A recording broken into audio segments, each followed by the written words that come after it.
के लिए बहुत शुक्रिया।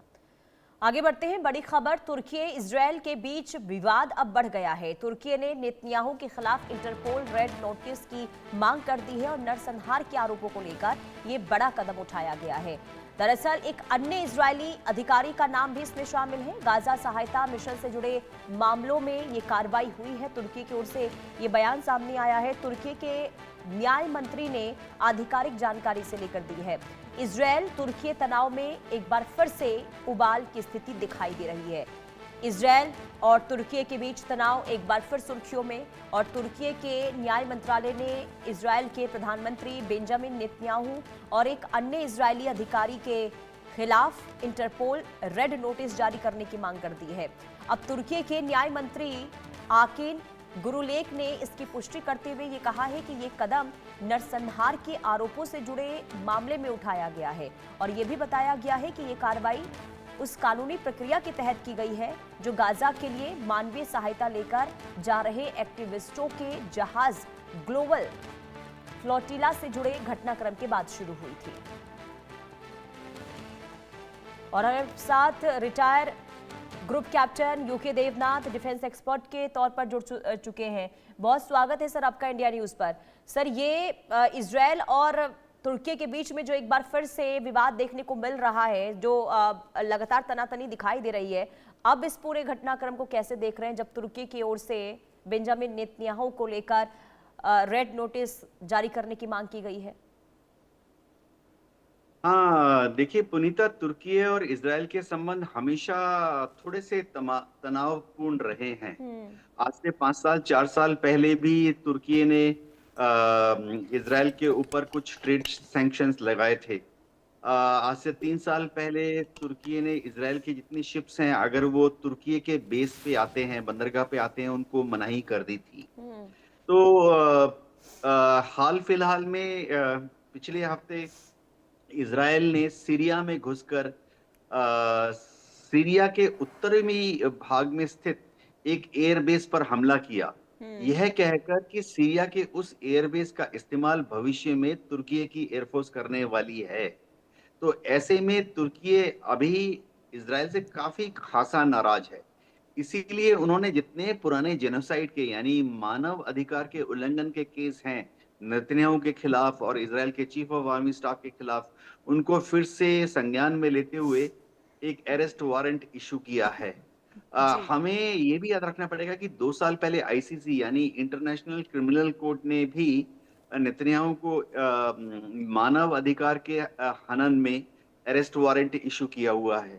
तो इस तरह के जो अरेस्ट वारंट इशू होते हैं वो ज्यादातर सिर्फ एक डिप्लोमेटिक सिग्नलिंग होती है, क्योंकि नेतन्याहू को कौन अरेस्ट करेगा?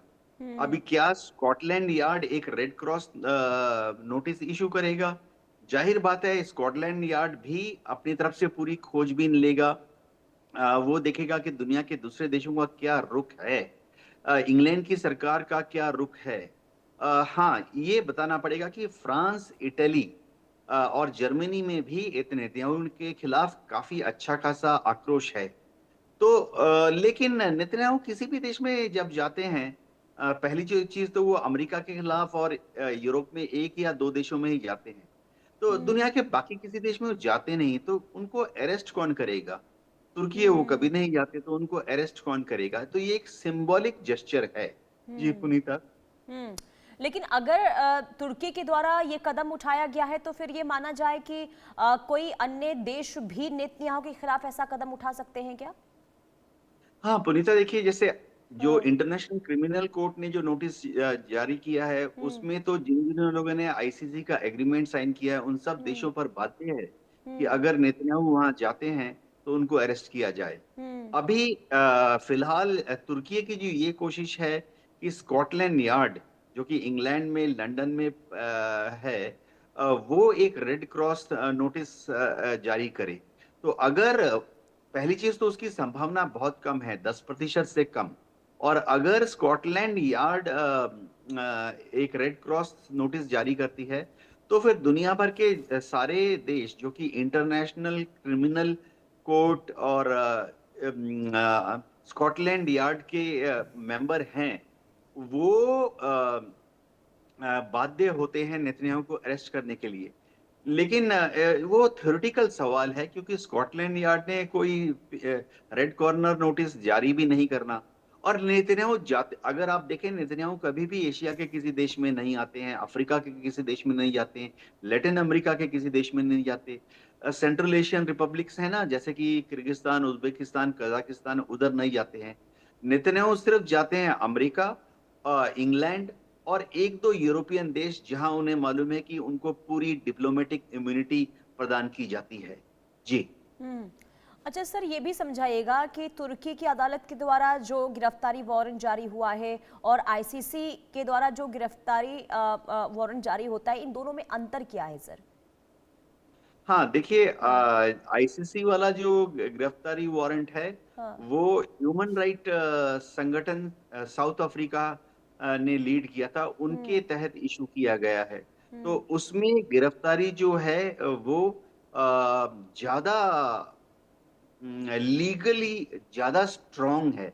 यानी नेतन्याहू को फिर आईसीसी के सामने जाकर अपनी सफाई देनी पड़ेगी अगर आईसीसी उनको समन करती है, कारण बताओ।